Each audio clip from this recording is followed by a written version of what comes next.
Well, we hope everyone had a good summer, but there's a good chance you did not have as good a summer as Daniil Medvedev did. How about these numbers? The young Russian made 6 straight finals and went 30-3 to secure his spot in London. But how did Medvedev become so dominant so quickly? Here's Jim. Perhaps the biggest change during Daniil Medvedev's hot streak is his dominance on his first serves. In 2018, Medvedev won nearly 75% of his first serve points. And beginning in Washington this season, he has won 80% of his first serve points, and that's a massive jump. In fact, Medvedev won a higher percentage of his first service points during that hot stretch than the big three have done in 2019 on hard courts. The Medvedev service efficiency also showed major improvement. His unreturned first serves in 2018 and through Wimbledon of 2019 was a respectable 41%. But in the 6 tournaments beginning in DC, Daniil's percentage of unreturned first serves jumped to 47%.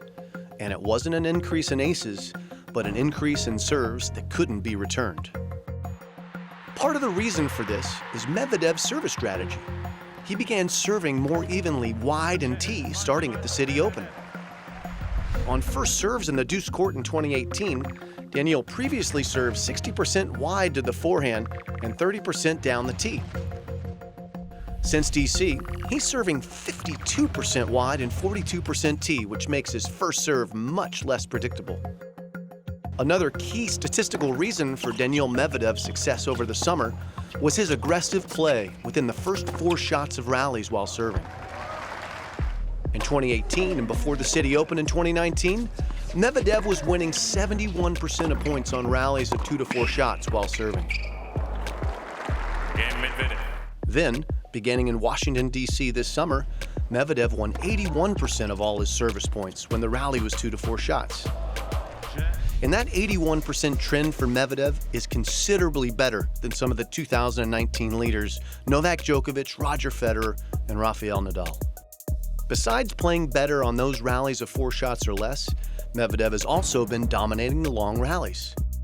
In 2018, he won 47% of rallies that extend beyond 8 shots when serving, and 49% of 8+ shot rallies while returning.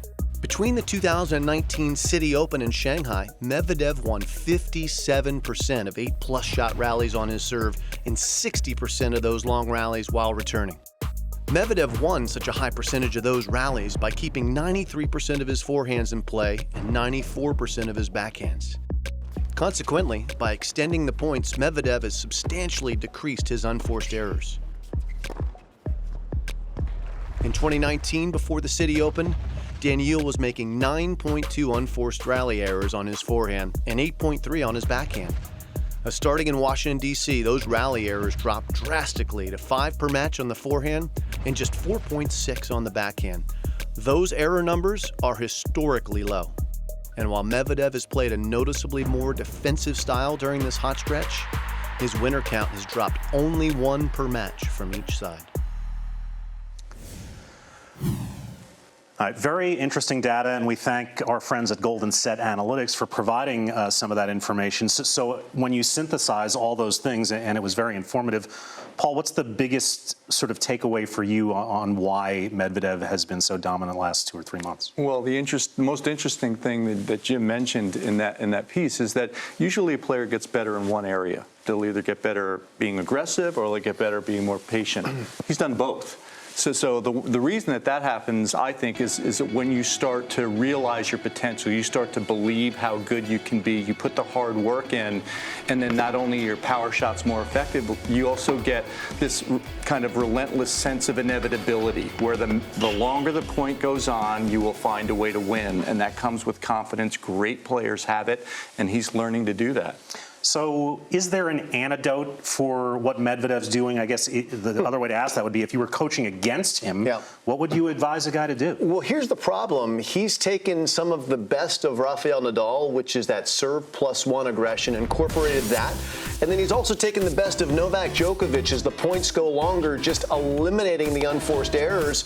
And by the way, he's 6'6" and he moves great. So it's hard to hit through him. We saw Nadal, who's usually a guy who can problem solve with the best of them, have to dig as deep as he maybe ever has in a fifth set. He was up 2 sets to love in the finals of the U.S. Open. Nadal nearly loses this match. So I don't know if this is sustainable from Medvedev. That's the question that we'll find out in the next year. Is this a blip or is this sustainable? It's clear that he's improved his fitness level enough to believe that he can stay in the long points, and he's proven it to everyone with that U.S. Open run. And it's also clear that he's a handful when he's got it all together. A lot of things are coming at him now. He's famous. He's incredibly wealthy. He's a target now.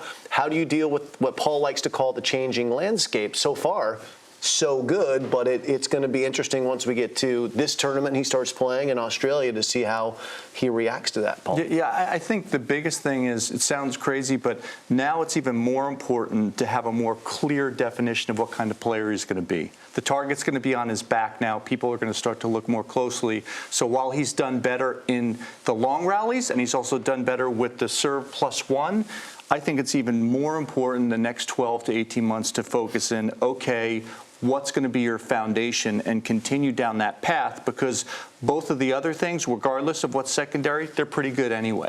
All right, he makes his debut at the ATP finals tomorrow. Finals. That too, against Tsitsipas. We'll have at 9 a.m. Eastern.